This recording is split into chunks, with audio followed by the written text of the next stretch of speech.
Good morning students. ME 203 material science जो subject है उसमें आज हम 2.4 क्रिस्टल इम्परफेक्शन टॉपिक के बारे में डिस्कस करेंगे। तो क्रिस्टल इम्परफेक्शन क्या होता है? इम्परफेक्शन का मतलब होता है डिफेक्ट्स। इम्परफेक्शन और defect is the same thing. तो हम इसको इस तरह से बता सकते हैं, real crystal deviate from the perfect periodicity of atoms which is assumed in an ideal crystal। तो देखिए दो तरह के क्रिस्टल होते हैं। एक तो होता है बिल्कुल हमारा आइडियल क्रिस्टल, जिसमें कि एटम जो है बिल्कुल जो भी उनके क्रिस्टल स्ट्रक्चर है, सिस्टम है, उसके अकॉर्डिंग होते हैं। बट अगर वो क्रिस्टल जो भी एटम्स जो हैं क्रिस्टल के अंदर अगर थोड़े से भी डाइवर्ट हो जाते हैं आइडियल सिस्टम से, तो वो क्या बन जाते हैं? रियल क्रिस्टल बन जाते हैं। तो नेचर में जितने भी क्रिस्टल होते हैं वो रियल ही होते हैं, क्योंकि वो एग्जैक्ट आइडियल कंडीशन शो नहीं करते हैं। तो real crystals deviate from the perfect periodicity of the atoms which is assumed in an ideal crystal. This deviation is mainly responsible for the changes in the mechanical and electrical properties of the real crystal.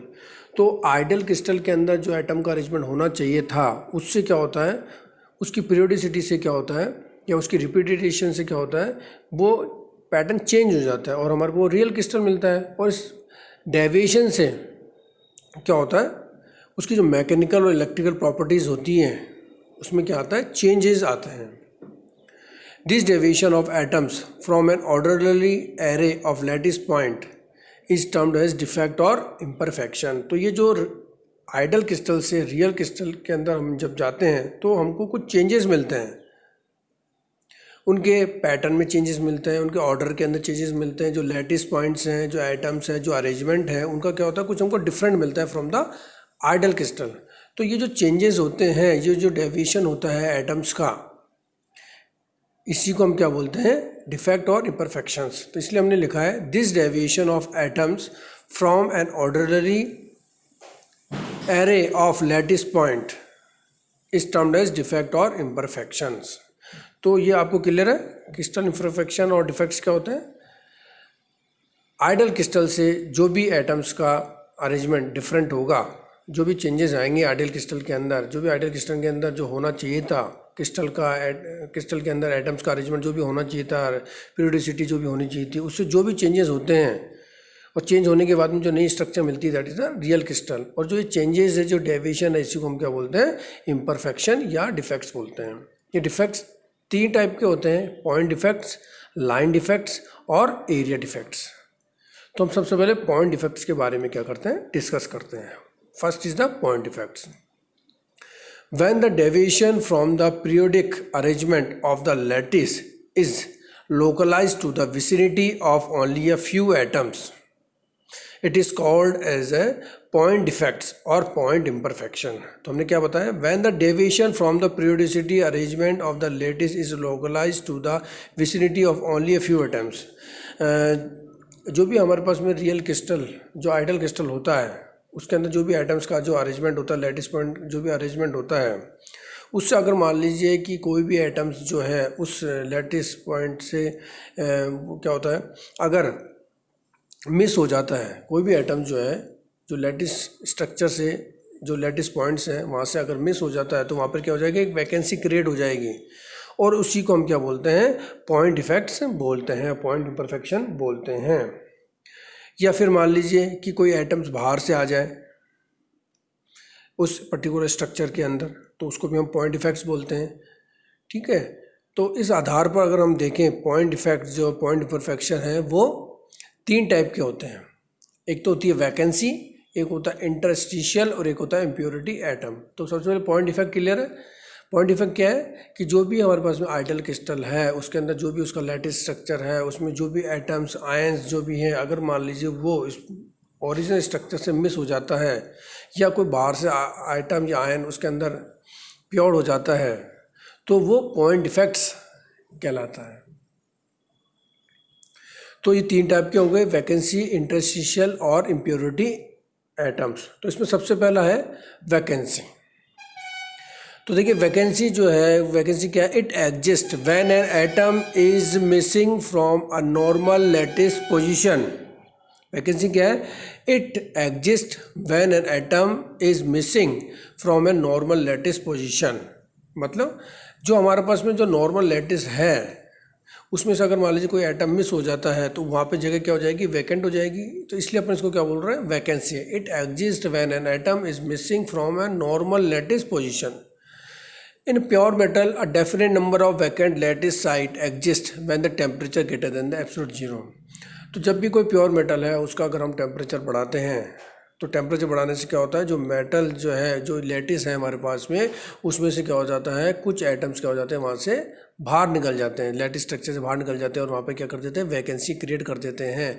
तो temperature अगर absolute temperature से ज़्यादा होगा, temperature बढ़ने से atom क्या हो जाएगा, उस स्ट्रक्चर से आउट हो जाता है और वहाँ पे वैकेंसी क्रिएट कर देता है। और वैकेंसी इस टाइप के जो पॉइंट डिफेक्ट को अपन क्या बोलते हैं, वैकेंसी डिफेक्ट्स। क्लियर। दूसरा इंटरस्टिशियल डिफेक्ट।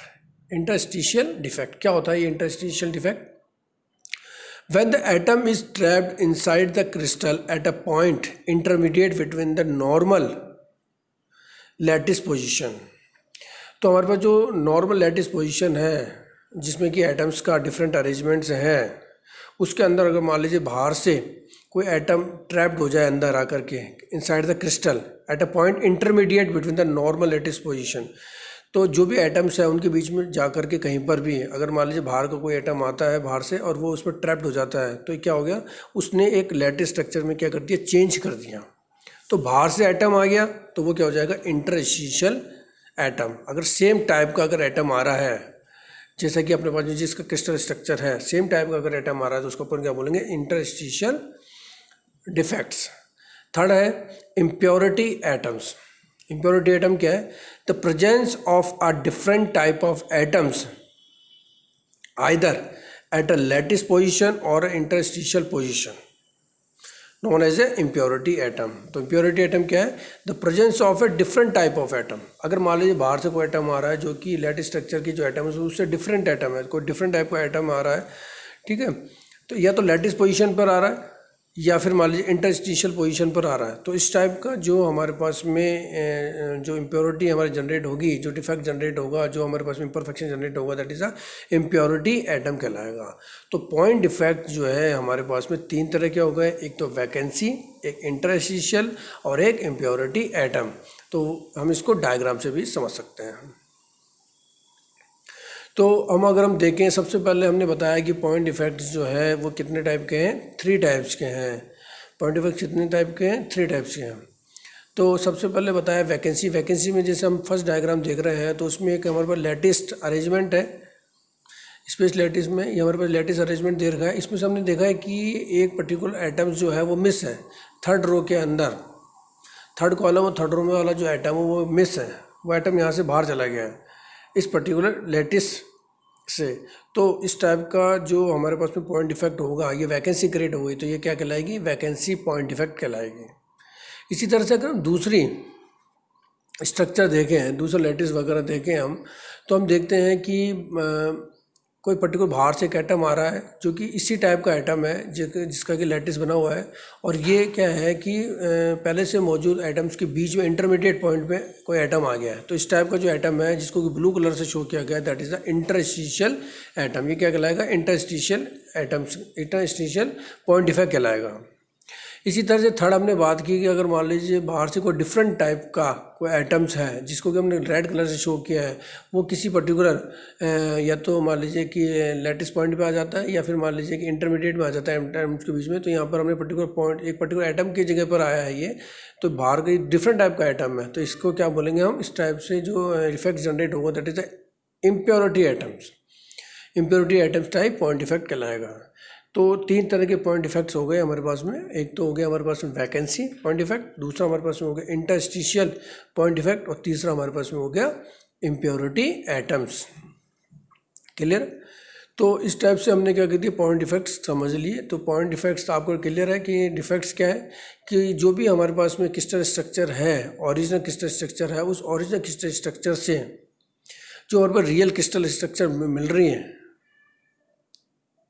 तो उसमें जो भी डेविएशन होते हैं उन डेविएशन को हम डिफेक्ट्स कहते हैं। तो इसमें देखिए वैकेंसी भी क्रिएट हुई है, बाहर से कोई एटम भी आया है, वो डिफरेंट नेचर का भी हो सकता है, सेम नेचर का भी हो सकता है। तो उस आधार पर 3 तरह के पॉइंट डिफेक्ट्स हमने क्या कर लिए, डिस्कस कर लिए। इसके बाद में सेकेंड जो हमारे पास में डिफेक्ट्स हैं that is the line defects. कौन से डिफेक्ट्स हैं, लाइन डिफेक्ट्स।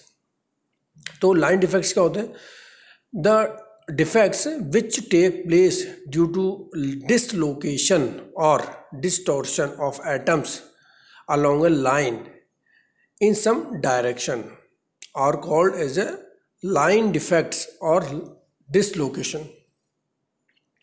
तो जो लाइन डिफेक्ट्स हैं इसमें क्या होता है कि किसी भी लैटिस स्ट्रक्चर के अंदर एक पर्टिकुलर रो ऑफ जो एटम्स है वो पूरी की पूरी क्या हो जाती है, डिसलोकेट हो जाती है। ठीक है, तो किसी भी लैटिस स्ट्रक्चर के अंदर मान लीजिए एक पर्टिकुलर रो ही पूरी की पूरी अगर डिसलोकेट हो जाएगी तो उसको हम क्या बोलेंगे, लाइन डिफेक्ट बोलेंगे। तो इसलिए हमने ये बताया कि the defect which take place due to the dislocation और distortion of atoms along a line. एक लाइन के अकॉर्डिंग जितने भी एटम्स हैं सब वो क्या हो गए, डिसलोकेट हो गए हैं, डिस्टॉर्शन हो गए, वहाँ से रिमूव हो गए हैं, डिस्टॉर्ट हो गए अगर मान लीजिए है। ठीक है, जो जिस पैटर्न में होने चाहिए थे एक लाइन के अंदर जितने भी एटम होने चाहिए थे वो सब क्या हो गए, उस लाइन से डिस्टॉर्ट हो गए हैं, डिसलोकेट हो गए हैं। ठीक है, तो इस टाइप का जो इफेक्ट कहलाएगा वो क्या कहलाएगा, लाइन डिफेक्ट कहलाएगा। Dislocation is responsible for the phenomena of slip by which most of the metals deform plastically. तो ये जो लाइन डिफेक्ट्स होता है ये रेस्पॉन्सिबल किसके लिए होता है, फिनोमिना ऑफ द स्लिप के लिए क्या होता है, ये रेस्पॉन्सिबल होता है। और स्लिप की वजह से क्या होता है, ज़्यादातर जो मेटल्स के अंदर क्या होते हैं वो मेटल्स जो होते हैं वो प्लास्टिकली क्या होते हैं, डिफॉर्म होते हैं। तो डिसलोकेशन या अपन कहें कि जो लाइन डिफेक्ट्स है इसकी वजह से क्या हो जाता है, स्लिप फिनोमिना जनरेट होता है जिसकी वजह से ज़्यादातर जो मेटल्स होते हैं वो क्या होते हैं, प्लास्टिकली डिफॉर्म होते हैं। अब ये जो हमारे पास में लाइन डिफेक्ट्स हैं ये कितने प्रकार के होते हैं, 2 प्रकार के होते हैं, ये एज डिसलोकेशन और स्क्रू डिसलोकेशन। तो जो लाइन डिफेक्ट है उसको अपन क्या बोलते हैं, डिसलोकेशन भी बोलते हैं। तो ये जो लाइन डिफेक्ट्स हैं ये 2 प्रकार के होते हैं, एक तो एज डिसलोकेशन और दूसरा स्क्रू डिसलोकेशन। अब हम इसको क्या करते हैं, डिस्कस करते हैं। तो सबसे पहले हम एज डिसलोकेशन के बारे में क्या करते हैं, स्टडी करते हैं कि एज डिसलोकेशन क्या होता है। तो देखिए एज डिसलोकेशन के बारे में हम ये बोल सकते हैं कि an edge dislocation is occurred when a half plane of atom is inserted between the plane of atoms in perfect crystal. क्या बोला मैंने, an edge dislocation is occurred when a half plane of atoms is inserted between the plane of the atoms in a perfect crystal. तो जो हमारा perfect crystal होता है इसके अंदर एटमों के बीच में अगर हम मान लीजिए हाफ प्लेन क्या कर दें, इंसर्ट कर दें।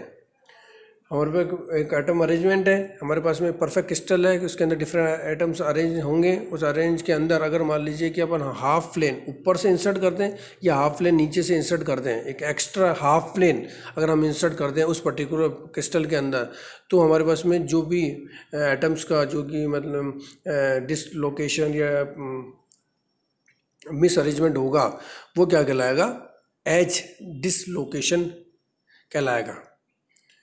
If the extra half plane is inserted from the top, अगर मान लीजिए टॉप से अगर हम हाफ प्लेन क्या करते हैं, एंटर करते हैं, तो defects so produce is represented by the simple. तो उसको हम क्या करेंगे, उल्टा टी, रिवर्स टी से क्या करेंगे, डिनोट करेंगे। अगर हम प्लेन ऊपर से एंटर करा रहे हैं, हाफ जो एक्स्ट्रा हाफ प्लेन अगर ऊपर से हम एंटर करा रहे हैं तो उसकी वजह से जो भी डिफेक्ट्स बनेगा उसको हम क्या करेंगे, रिवर्स टी के नाम से बताएंगे। और अगर extra half plane is inserted from the bottom, अगर बॉटम से अगर एक्स्ट्रा हाफ प्लेन एंटर कर रहा है तो जो भी डिफेक्ट होगा उसको हम टी से क्या करेंगे, डिनोट करेंगे। ठीक है, तो इसी चीज़ को हम डायग्राम से समझ सकते हैं। देखिए हमने सबसे पहला जो डायग्राम बनाया है, हम 3 डायग्राम बनाए 1, 2 एंड 3। तो सबसे पहला डायग्राम है उसके अंदर हमें क्या किया है, एक जो सिंपल क्रिस्टल के अंदर जो एटम का अरेंजमेंट होता है एक आइडियल कंडीशन के अंदर, उसको हमने क्या किया है, शो किया है फर्स्ट केस के अंदर। अब इस फर्स्ट केस के अंदर मान लीजिए अगर हम जो इसके ऊपर हम और नीचे हम शेयर स्ट्रेस लगाते हैं, तो शेयर स्ट्रेस लगाने से क्या होगा, जो फर्स्ट रो के जो एटम्स हैं वो क्या होंगे, थोड़ा सा डिसलोकेट होंगे। फर्स्ट जो रो का जो एज है वो क्या होगी, डिसलोकेट होगी। उसकी वजह से क्या होगा, जो सेकंड वाली जो मेरे पास में कॉलम है तो अगर फर्स्ट कॉलम पे अगर मान लीजिए अपन शेयर स्ट्रेस लगा रहे हैं, हम क्या कर रहे हैं, जो नॉर्मल वे में जो भी हमारा क्रिस्टल है उसके ऊपर क्या लगा रहे हैं, शेयर स्ट्रेस लगा रहे हैं। तो उससे क्या होगा, जो फर्स्ट कॉलम होगा वो क्या होगा, डेविएट होगा अपनी पोजीशन से। उसकी वजह से क्या होगा, सेकंड वाला क्या होगा, डेविएट होगा। उसकी वजह से क्या होगा, थर्ड वाला डेविएट होगा। उसकी वजह से फोर्थ वाला डेविएट होगा, फिर फिफ्थ वाला डेविएट होगा, सिक्स्थ वाला डेविएट होगा। और ये क्या होगा, लेयर आगे क्या हो जाएगी, एक प्लेन एक्स्ट्रा हमारे पास में क्या हो जाएगा, जनरेट हो जाएगा, एक लेयर हमारे पास आगे आ जाएगी। तो क्या होगा, जब हम शेयर स्ट्रेस क्या करते हैं, अप्लाई करते हैं, तो क्या होता है कि एक एक्स्ट्रा प्लेन क्या हो जाता है, एक तरह से या तो हम शेयर स्ट्रेस लगा लें या हम कहेंगे एक्स्ट्रा प्लेन हमने क्या, एक्स्ट्रा हाफ प्लेन क्या हो गया, इंसर्ट हो गया है। जब भी हम शेयर स्ट्रेस लगाते हैं तो इसके अंदर क्या हो जाता है कि एक्स्ट्रा हाफ प्लेन क्या हो जाता है, जनरेट हो जाता है। और अगर मान लीजिए ये ऊपर की तरफ से एंटर हो रहा है तो आप देखेंगे कि देखिए सेकंड डायग्राम के अंदर ये इस तरह से क्या हो रहा है, डिस्टॉर्ट हो रहा है। इसकी पोजीशन क्या हो रहा है, एटम्स क्या हो गए, जस्ट लाइक दिस डिस्टॉर्ट हो रहा है, डिसलोकेट हो रहा है। और एक एक्स्ट्रा हाफ प्लेन को हमने क्या किया है, शो किया है। तो एज डिसलोकेशन में क्या होता है, जब हम शेयर स्ट्रेस लगाते हैं तो एक किनारा क्या हो जाता है, बाहर निकल जाता है। तो देखिए थर्ड डायग्राम के अंदर क्या हो गया कि एक किनारा क्या हो गया, बाहर निकल गया। तो आप इसको इस तरह से समझें कि जब भी किसी क्रिस्टल के ऊपर हम शेयर स्ट्रेस लगा रहे हैं, वर्टिकली शेयर स्ट्रेस लगा रहे हैं, तो लेफ्ट वाले जो हमारे पास में कॉलम्स है वो राइट की तरफ डाउन मूव करेंगे, और वो जो राइट साइड वाले जो कॉलम्स है वो लेफ्ट साइड की तरफ क्या करेंगे, डिसलोकेट होंगे। तो बीच के अंदर एक हमारे पास में क्या बनेगी, इस टाइप की स्ट्रक्चर बनेगी जैसे कि डायग्राम में बताया गया है। और फाइनली थर्ड टाइप की हमारे पास में क्या होगी, स्ट्रक्चर मिलेगी आफ्टर इम्परफेक्शन। तो बीच की जो स्टेज है, ये बीच की स्टेज क्या है, बीच की स्टेज को हम इस तरह से समझ सकते हैं कि जो स्ट्रेस जो है भाई, शेयर स्ट्रेस लगाने से जो भी हमारे पास में कॉलम्स जो होंगे, जो लूज कॉलम्स होंगे, वो सबसे पहले क्या होंगे, डाइवर्ट होने की क्या करेंगे, ट्राई करेंगे। तो इस पर्टिकुलर केस के अंदर क्या होता है, एज डिसलोकेशन के अंदर क्या होता है, एक एक्स्ट्रा हाफ प्लेन क्या किया जाता है, ऊपर से इंसर्ट कराया जाता है। और एक्स्ट्रा हाफ प्लेन ऊपर से इंसर्ट कराया जाता है, इसलिए ये क्या होता है, जो पर्टिकुलर ये जो डिफेक्ट है ये क्या कहलाता है, रिवर्स टी कहलाता है। तो हमने परफेक्ट क्रिस्टल स्ट्रक्चर है, प्रॉपर्ली अरेंज है। इसके बाद हम इसको देख सकते हैं कि आफ्टर डिसलोकेशन ट्रांसफ़र फिगर 2, जब भी हम क्या शेयर स्ट्रेस लगाते हैं तो हमको सेकंड स्ट्रक्चर मिलती है। Extra half plane is added, complete plane is on both side of the half plane. तो ये जो हमारे को एक्स्ट्रा हाफ प्लेन मिलता है इसके अंदर, इसके दोनों तरफ तो क्या है, कंप्लीट प्लेन है। ये जो एक्स्ट्रा हाफ प्लेन मिलता है तो इसके दोनों तरफ तो क्या है, कंप्लीट प्लेन है। ठीक है, तो हमने ये बताया कि extra half plane is added and complete plane is on both side of the half plane. तो जब भी हम एक परफेक्ट क्रिस्टल स्ट्रक्चर के दोनों तरफ क्या लगाते हैं, शेयर स्ट्रेस अप्लाई करते हैं, तो वो क्या हो जाते हैं, एटम्स डिसलोकेट हो जाते हैं। और एटम जब क्या होते हैं, डिसलोकेट होते हैं, तो उसके अंदर क्या हो जाते हैं, एक तरह से एक एक्स्ट्रा हाफ प्लेन क्या हो जाता है, इंसर्ट हो जाता है। और एक्स्ट्रा हाफ प्लेन इंसर्ट हो जाता है, उसके दोनों तरफ क्या होते हैं, फुल प्लेन होते हैं। और फाइनली हमको क्या हो जाती है, जो एक पर्टिकुलर स्ट्रक्चर मिलती है जिसमें कि एक किनारा क्या हो जाता है, बाहर निकल जाता है। ये किनारा दोनों तरफ से बाहर निकल सकते हैं अगर नीचे का जो राइट साइड वाला कॉलम क्या कर रहा है, उसके शेयर स्ट्रेस के इफेक्ट से लेफ्ट साइड वाला कॉलम अगर बाहर निकलता है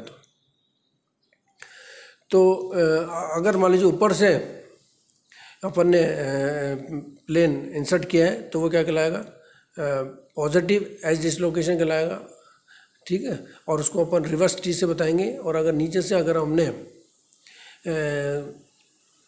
प्लेन इंसर्ट किया, हाफ प्लेन इंसर्ट किया है, एक्स्ट्रा हाफ प्लेन इंसर्ट किया है, तो वो क्या कहलाएगा, नेगेटिव एज लोकेशन कहलाएगा। उसको हम टी से बताएंगे। इसमें एक अनदर टर्म, एक वेक्टर आता है, that is the Burger vector. Burger vector क्या होता है, it tells the magnitude and direction of the dislocation. तो ये क्या बताता है, डिसलोकेशन, जो भी डिसलोकेशन हुआ है उसके मैग्नीट्यूड एंड डायरेक्शन के बारे में बताता है। तो इसके समझने के लिए हम क्या करना पड़ता है कि हमको बर्जर सर्किट बनाना पड़ता है। तो ये सबसे पहले हमने बनाया है, ये जो नॉर्मल हमारे पास में परफेक्ट क्रिस्टल स्ट्रक्चर है उसके अंदर हमने क्या किया है, बर्जर सर्किट बनाया है। तो इसमें हमने देखिए 1 2 3 जो स्टेप्स है उसको शो किया है, first step, second step, third step, bottom से टॉप की तरफ। देन लेफ्ट टू राइट हम गए तो first step, second step, third step and fourth step. Then वापस हम टॉप से बॉटम की तरफ आए हैं, 1 step, second step and third step. Then वापस right to left, first step, second step, third step and fourth step. तो हमारे पास में क्या स्टार्टेड पॉइंट आ गया है जिसको कि हमने शो कर दिया ब्लू पॉइंट से, स्टार्ट पॉइंट। ये तो हो गई नॉर्मल जो कंडीशन के अंदर, जबकि परफेक्ट हमारे पास में क्रिस्टल था। इसके बाद में हम क्या करते हैं, जो हमारे पास में आफ्टर जब हमने शीयर स्ट्रेस लगाया और हमको क्या हमने आफ्टर जो हमको सेकंड फिगर मिला है उसके अंदर अगर हम इस सर्किट को शो करते हैं तो हम इस तरह से शो कर सकते हैं, 1 step, second step, third step left side के अंदर, देन लेफ्ट टू राइट जा रहे हैं हम, 1 step, second step, third and fourth. तो जो हमको हाफ प्लेन मिला था उसके पहले तो क्या आ गया 2 स्टेप, और हाफ प्लेन जो मिला था उसके राइट साइड में क्या आ गया 3, देन फोर्थ। ठीक है, तो इसके बाद में हमने क्या किया, फिर हम टॉप से बॉटम आ रहे हैं, 1 step, second step, third step, then हम क्या कर रहे हैं राइट टू लेफ्ट आ रहे हैं, तो first step, second step, third step and fourth step. तो ये जो 4 स्टेप जो है वो 1 पॉइंट से क्या होता है, जो 1 और 3 का जो पॉइंट है उससे क्या होता है लेफ्ट साइड में आगे जाता है। तो जब भी ये डिसलोकेट होते हैं, जब ये डिसलोकेट होते हैं, ये एज डिसलोकेशन आता है तो हमको क्या करता है, एक स्टेप क्या करना पड़ता है, ज़्यादा चलना पड़ता है।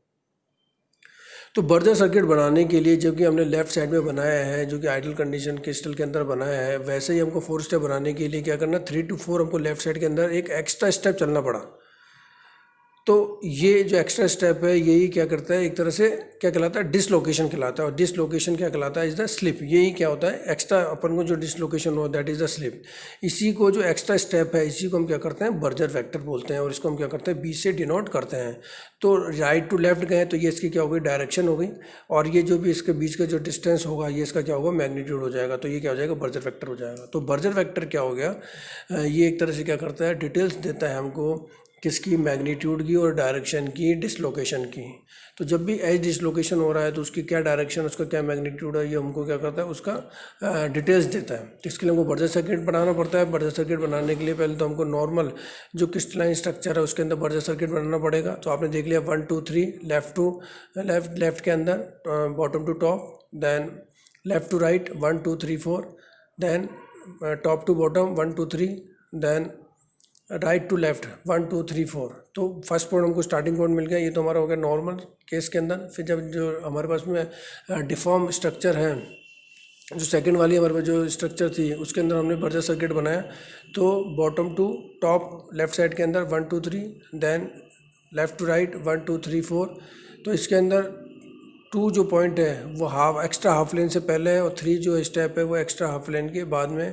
तो इसके 3 के बाद में 4, then top to bottom 1 2 3 right side के अंदर, देन वापस हम बॉटम के अंदर राइट टू लेफ्ट चल रहे हैं, first, second, third and fourth. तो फोर्थ के अंदर क्या हो गया, 3 के बाद में फोर्थ आया। ठीक है, तो हमको एक उस बर्जर सर्किट बनाने के लिए हमको क्या करना पड़ा, एक एक्स्ट्रा स्टेप करना पड़ा। तो इसी एक्स्ट्रा स्टेप को हम क्या करते हैं, डिसलोकेशन बोलते हैं, और इसी को हम स्लिप बोलते हैं, और ये हमारा बर्जर वेक्टर कहलाता है। तो ये बर्जर वेक्टर का हम मैग्नीट्यूड यहाँ से मेजर कर सकते हैं, कितना वो चला और किस डायरेक्शन में चला। तो इस तरह से हम बर्जर वेक्टर को क्या कर सकते हैं, डिफाइन कर सकते हैं। तो Burger vector is perpendicular to the dislocation. तो जो अपने पास एज डिफेक्ट्स होता है इसके अंदर बर्जर वेक्टर क्या होता है, परपेंडिकुलर टू द क्या होता है, डिसलोकेशन क्या होता है। तो आप देख सकते हैं बर्जर वेक्टर तो ये जो 3 to 4 है, और डिसलोकेशन क्या है, इसके परपेंडिकुलर है। तो डिसलोकेशन के परपेंडिकुलर क्या है, बर्जर वेक्टर है। तो अगर शियर स्ट्रेस से दोनों तरफ अगर ये मान लीजिए किनारा बाहर निकलता है तो हम इस तरह से शो कर सकते हैं कि दोनों तरफ से ये डिसलोकेशन होगा। तो एज डिफेक्ट, ये एज डिसलोकेशन के अंदर क्या होता है, बर्जर वेक्टर होता है। और इसमें एक्स्ट्रा हाफ लेन क्या हो गया, एक तरह से इंसर्ट हो जाता है जब भी हम शियर स्ट्रेस क्या करते हैं, अप्लाई करते हैं। तो उसकी वजह से क्या होता है, इसके अंदर डिसलोकेशन जनरेट होता है। अब हम, तो आप लोगों को समझ में आया होगा। अब हम नेक्स्ट टर्न पर स्क्रू, जो इसका सेकंड टाइप है स्क्रू डिसलोकेशन, उसको क्या करेंगे, डिस्कस करेंगे। Thank you.